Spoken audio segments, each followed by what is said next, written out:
तर नवाब मलिक यांच्यामुळे राष्ट्रवादी महायुतीच्या चर्चेतून दूर असल्याची माहिती समोर आली आहे। मुंबईमध्ये एनसीपीचं नेतृत्व नवाब मलिक करणार असल्यामुळे युती होणार नाही अशी शक्यता आहे। तर नवाब मलिकांच्या नियुक्तीला भाजपचा विरोध आहे, मात्र दुसऱ्या कोणावर जबाबदारी दिल्यास भाजपचा विरोध नसेल अशी देखील माहिती मिळते। मुंबईत अजित पवारांच्या राष्ट्रवादीला भाजपनं महायुतीपासून दूर ठेवण्याचा निर्णय घेतल्याचं बोललं जात आहे।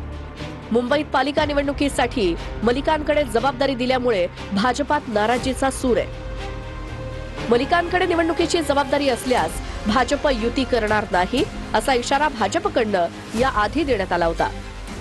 मात्र त्यानंतरही मुंबईतील प्रचाराची धुरा आणि निवडणुकीची जबाबदारी दादांच्या राष्ट्रवादीकडनं मलिकांकडे देण्यात आली।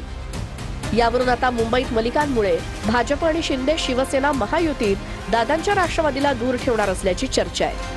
मुंबईत अजित पवारांच्या राष्ट्रवादीची फारशी ताकद नाही, त्यामुळे त्यांच्यासाठी मुस्लिम बहुल लोकसंख्येचे 10 ते 12 प्रभाग सोडून अन्य प्रभागांसाठी भाजप आणि शिवसेनेचे जागा वाटप विधिमंडळ अधिवेशनानंतर करण्यात येणार असल्याचं सूत्रांनी सांगितलंय।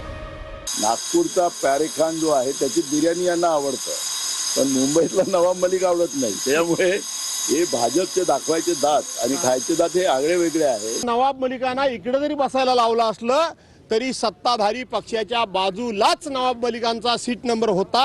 याचा अर्थ की हे लोकांना वेडे समजतात आणि वेडे बनवतात। राष्ट्रविरोधी देशविघातक शक्तींशी सलोख्याचे संबंध असलेल्या व्यक्तीबरोबर भारतीय जनता पार्टी कोणत्याही प्रकारचे काहीही संबंध ठेवणार नाही। तो नवाब मलिक जर नेतृत्व करत असतील तर त्या ठिकाणी काही प्रश्न आमचे निश्चितच आहेत। तथापि या संदर्भामधला निर्णय हा भारतीय जनता पार्टीचा आमचं नेतृत्वच त्या ठिकाणी घेईल। मुंबईवरती आरोप झालेले कुठलाही आरोप त्या ठिकाणी सिद्ध झालेला नाही, त्याच्यामुळं तुम्ही डायरेक्ट गुन्हेगार ठरवू शकत नाही आणि आमच्या पक्षाचं नेतृत्व कोण करावं ह्याचे निर्णय घेण्याचे अधिकार सर्व अजितदादांना आहेत। भारतीय जनता पार्टीच्या नेत्यांना आमचं एवढंच सांगणं आहे, पक्षाकडनं जी समन्वय समिती स्थापन करण्यात आलेली आहे त्या तिन्ही पक्षाच्या समन्वय समितीमध्ये तिन्ही पक्षाचे नेते आहेत। त्या समितीच्या पुढे आपण आपलं म्हणणं मांडावं, असं माध्यमाच्या समोर बोलून महायुतीमध्ये मिठाचा खडा टाकण्याचं काम